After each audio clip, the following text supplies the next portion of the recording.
Minha torcida brasileira preferida, bem-vindos a mais um vídeo do canal Deixa o Palmeirense Falar. E desde já peço a você que se inscreva no canal caso não seja inscrito.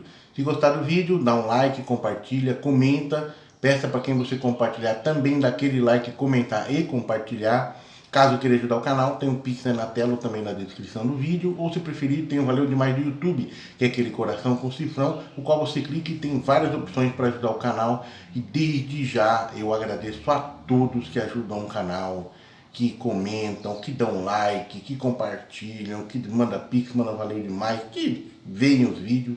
Muito obrigado a todos, tá? De coração. Então, rapaziada, boa notícia aí, né? Aquele torcedor do Flamengo que estava preso lá no Peru, preso não, né? Estava lá no Peru sem poder voltar para o Brasil depois da final da Libertadores, porque ele fez uma escala, foi de ônibus lá para Guayaquil, né? E vai conseguir voltar, né? Que conseguiu voltar neste domingo aí pro Brasil, né, cara? Assim, 8 dias depois, né? No Equador, né? Depois da conquista, 8 dias depois da conquista do Flamengo no Equador, o torcedor Eduardo Mendes Marques, 39 anos, finalmente conseguiu a liberação neste domingo para retornar ao Brasil. Havia proibido de sair do Peru, onde faria uma conexão antes de ir para o Rio de Janeiro, né? Teve a ajuda de um advogado de Macaé, interior do estado do Rio, para conseguir as passagens, e também teve auxílio de amigos do trabalho e de outros torcedores do Flamengo para bancar sua estadia em Lima nos últimos dias aí, né? Ele conseguiu fazer um contato com a polícia do aeroporto e mandaram ele ir para lá hoje, né? Domingo, ontem no caso, né? Expliquei de novo a história, viram meus documentos, concordaram em carimbar meu passaporte. Colocaram uma condição que eu conseguisse um voo direto, sem escalas para o Brasil. Segundo o torcedor, não ficou claro se continuará sendo investigado pela polícia peruana. Eduardo embarca em Lima para São Paulo e de lá segue para o Rio, onde chega no início da madrugada dessa segunda-feira. Desculpe um barulho aí.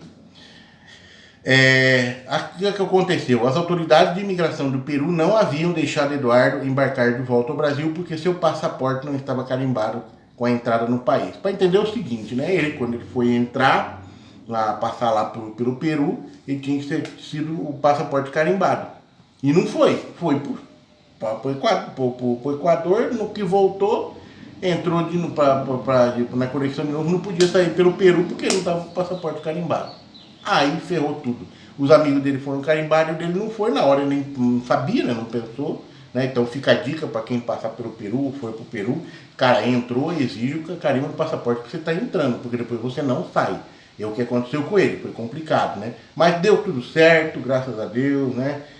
Ficou aí, teve uma experiência de vida, seja ruim ou não, sempre tem um lado positivo da coisa, é uma coisa que ele vai lembrar o resto da vida dele. Com certeza ele viu muita coisa diferente lá, coisa que ele não veria se não ficasse. É coisas da vida, né? Acontece, né? E agora a vida que segue, volta ao trabalho normal, né? Mudando de assunto, falando ainda agora da derrota do Flamengo para o Coxa, né? Onde o Coritiba, né? O Coxa, ele se manteve na primeira divisão. Os caras comemoraram que nem título lá em Curitiba, soltaram, já fizeram a festa no estádio e tal, né? Mas aí teve a questão do Flamengo ter jogado mal e o Diego Ribas, o maior criticado do jogo, né? Aí no site do Lance fizeram aí as notas dos jogadores e o Diego Ribas foi o pior. A nota dele foi 4,5. Aí os caras justificam assim, ó, foi titular após um anúncio de sua aposentadoria, mas não foi feliz. Errou alguns passes e ainda cometeu o pênalti, na minha opinião, infantil, no lance que ocasionou o gol do Coxa. E aí depois o jogo travou, ninguém jogava mais. É aquele negócio, os caras estavam jogando a vida ali. Eu já fiz um vídeo aqui antes. Estão jogando a vida e o Diego Ribas, o mais criticado pela torcida e também pela imprensa. E o Felipe Luiz, né? Vamos lá para o Felipe Luiz, mercado da bola, aceita a redução de salário e encaminha a renovação com o Flamengo por mais um ano, né, cara? Por mais um ano. Ele deu ok para a proposta de renovação apresentada pelo clube e a expectativa é que o novo acordo seja assinado ao longo da semana. Então o Felipe Luiz vai ficar mais de um ano no Flamengo, provavelmente se aposentar no Flamengo, né? 37 anos, né? Chegou no Flamengo no segundo semestre de 2019, Flamenguista de coração, tem 10 títulos pelo clube, né? 2 Libertadores, 2 brasileiros, 2 Supercopa do Brasil, 1 Copa do Brasil, 1 Recopa Sul-Americana e 2 estaduais, né? Bastante coisa, né? Ele é de 85, né? Daquela famosa geração de 85, de Jaraguá do Sul, de Santa Catarina. Soma 155 partidas de vermelho e preto e marcou 4 gols. Então o Felipe Luiz encaminhou a sua renovação para mais um ano no Flamengo. Vai se aposentar lá, né?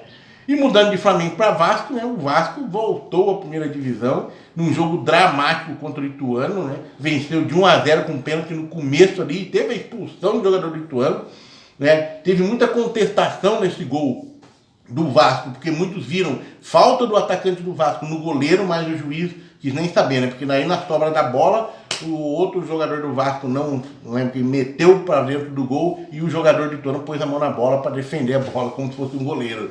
Aí foi expulso, não foi falta no goleiro, não deram falta no goleiro. E aí o Vasco fez o gol e garantiu o resultado até o final do jogo aí. Jogou boa parte do tempo com 1 a mais, porque teve jogador do Ituano expulso depois. Mas mesmo assim o Ituano, por mais que lutasse, não conseguiu nem empatar o jogo, né? E o Vasco volta à primeira divisão. E a torcida do Vasco toda feliz aí, provocando a torcida do Flamengo, né? Chamando de secador, né? Ai, ai. Os jogadores eufóricos brincaram muito durante uma live transmitida por Alex Teixeira no ônibus, né? Por várias vezes, Alex mandou recado a torcedores de outros times que queriam a permanência do Vasco na Série B. Vão secar o mar, vão secar a puta que pariu, pode desligar o secador. Os caras estão felizes, né, cara? Cantaram uma das músicas que as organizadas do Vasco mais usam para provocar o Flamengo. Então, irônico, os jogadores do Vasco cantaram músicas que a torcida costuma gritar em protesto. Tipo, ei, Vasco, vamos jogar, não é mole não, obrigação é ganhar no Caldeirão. E aí vai, tem um monte de coisa aqui que eu não vou ficar falando aqui, né? Então o Vasco voltou aí à primeira divisão, parabéns pro Vasco, né? Só que aquele negócio, sabe quem foi o melhor jogador em campo do Vasco nesse jogo? Foi o goleiro, rapaz, o tal do Batman lá. Vasco tem que contratar mais, tem que melhorar esse time, porque senão vai cair de novo, né? Olha o perigo. Então, se o melhor jogador do time foi o goleiro, é meio complicado, né? Então, quer dizer que o time não jogou tão bem assim. Então, Vasco, contrate, reestruture o time, reestruture o elenco, porque com o elenco de Série B você não consegue ficar na Série A. Tem que melhorar. Beleza? No mais, tudo tranquilo? Até mais.